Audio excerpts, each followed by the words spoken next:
Hello guys, in this video I'm going to show you how to get a crypto debit card on Revolut.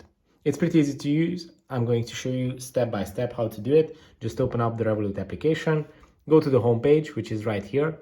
On the home page, go to the cards, which is on the top right corner of the screen.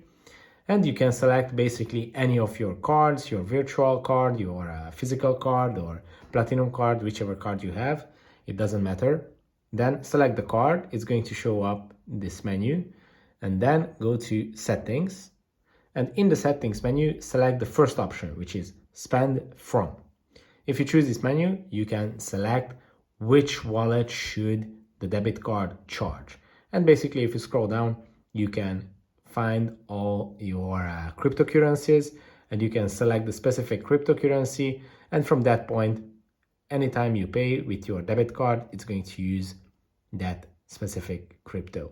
So it's pretty easy. I hope this video was helpful for you. If it was, please consider sending a super thanks donation.